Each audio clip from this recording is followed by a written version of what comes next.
Well, looks like we made a good well. Our next step will be to run the final string of casing, the production string. I'll see you on the rig floor. Our well will be completed as a cased and perforated completion. That is, the production casing will be run through the productive interval and cemented in place. Then, after the cement is set, we'll selectively perforate the casing with the shaped jet charges in order to allow the formation fluids to flow into the well bore. Some alternative basic completion methods include the liner completion and the open hole completion. In a liner completion, the production casing is set above the producing zone. The bottom of the hole is drilled, and another length of small diameter casing hung from near the bottom of the production string down inside the well bore. This liner may be slotted and not cemented, or it may be regular casing which is cemented and then perforated. An open hole completion is similar, except that no liner is run. That is, the productive zone is not protected or inhibited by any casing. It is simply an open hole. After our contract casing crew runs the final casing string, cementing follows the usual procedure, although stage cementing may be necessary in particularly deep wells. In those situations, cement is pumped around the casing shoe and partway up the annulus, and then ports in the casing are opened and cement is forced into the upper portion of the annular space. After the cement has set, any cement remaining inside the casing must be drilled out and the casing flushed clean of debris. It is important that the inside of the production casing is clean. It is also important that the cement form a competent seal between the casing and the borehole over the entire open hole interval. To be sure that this is the case, and to prevent communication between the formation behind the casing, an acoustic cement bond log can be run inside the casing on electric line to give an indication of the quality of the cement job. If the cement job or the cement bond is poor, we may have to perforate the casing and squeeze cement behind it into the void space, what we call a squeeze job. At this point, some operators might move the rig off location and bring in a smaller, less expensive rig to finish the completion. The choice depends on the complexity of the completion, the depth of the hole, the pressures that have been encountered, and perhaps even whether or not time is needed to install a sales pipeline for the production. We also run a correlation log inside the casing. This log has a gamma ray track, which we can correlate with the earlier logs run in the open hole evaluation. It also gives an indication of each casing joint coupling, collars as they're called, that it passes. We use the correlation log to tell us where to perforate or set down hole equipment by relating the open hole logs and the correlation log through their gamma ray curves, and then using the casing collars as a guide to depths. Whichever completion rig is used, the tubing must be measured into the hole and the drilling fluid circulated out. Perforating should be done with a clean, solids-free fluid in the hole if possible. If perforating is done at this time, the tubing is removed and the perforating gun is lowered and positioned according to the casing collars on the correlation log. The gun is fired and retrieved. If through tubing perforating is part of the completion plan, the perforating gun is lowered through the tubing or on the end of the tubing and fired after the well's surface flow control equipment is connected to allow the formation fluid to rush into the well and clean out the perforations. With the well perforated, it may now be time to stimulate the well by pumping acid into the formation to correct damage caused by mud or mud filtrate, particularly in sandstone reservoirs, or to actually enlarge the flow passages in limestone reservoirs. Or we might pump a viscous fluid with sand in it down into the well to hydraulically fracture the formation, increasing its ability to flow hydrocarbons. We don't need to do that on this particular well. At least we don't need to during our completion operations. If the well doesn't produce as much as we expect it to, stimulation might be considered later.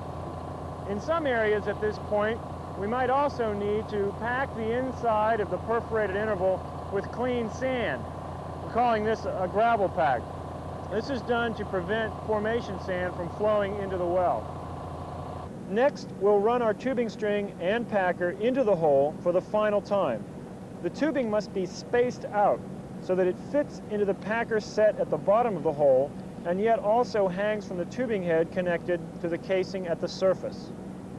With the tubing landed, the BOP stack can be removed and the Christmas tree installed. Finally, the rig will be released and the location prepared for any surface production facilities that may be needed. You should realize that every completion is unique. The actual procedures used in any given situation will vary depending on the type of equipment being used and the complexity of the individual completion. But one thing that never changes is the paperwork. That's the typical completion procedure: running the final string of casing, perforating, running tubing, and setting the tree. Let's take a moment to look a little more closely at a few of the more complex completion procedures mentioned earlier, specifically perforation, stimulation, and sand control. The use of steel casing to line the well bore and isolate producing zones is only practical when a method for easily reopening those zones for production exists. In jet perforating, a shaped charge of explosives is used to produce a high-pressure stream of particles, which displace the metal, cement, and rock to form a perforation. A variety of gun designs exists, depending on whether the gun is run into the hole on an electric conductor line or on the end of the tubing, whether the gun is to be fired through the casing or through the tubing, whether the gun is retrievable or expendable, and the size of perforations desired. Perforating can be carried out in several different ways. Conventional overbalanced perforating done through casing with an electrical conductor line and a heavy fluid in the hole, which creates hydrostatic pressure greater than the formation pressure. Conventional underbalanced perforating, usually done through tubing with an underbalanced well bore, that is, a small head of fluid in the tubing to allow immediate flow when the perforations are created. And tubing conveyed perforating, in which the gun is run on the bottom of an empty tubing string, allowing the maximum amount of underbalance during perforating. Underbalanced perforating is a technique which relies on the sudden force of the flowing hydrocarbons to flush debris from the perforations and ensure that none remain plugged, causing lower productivity. One of the advantages of the cased and perforated completion is the ability to selectively stimulate specific formations when they are isolated from one another by the casing. Well stimulation includes two common techniques: acidizing and hydraulic fracturing. Acidizing involves the pumping of an acid solution, usually hydrochloric and hydrofluoric acid, down the well and into the pore spaces of the rock formation. The acid partially dissolves the materials found in between the grains of the rock, or dissolves a portion of the rock itself, increasing the size of the flow passages. A variety of other chemicals is added to the acid solution to ensure that it does not harm the steel tubing and casing and to maximize its effect on the formation. If the acid is pumped at a pressure great enough to fracture or split open the rock, it becomes an acid fracture treatment. Fracturing in general is another form of stimulation used to create flow passages in a rock where none or few exist. In hydraulic fracturing, a fluid is pumped down the well bore at pressure sufficient to cause the rock to split apart, usually vertically, allowing the fracturing fluid to enter.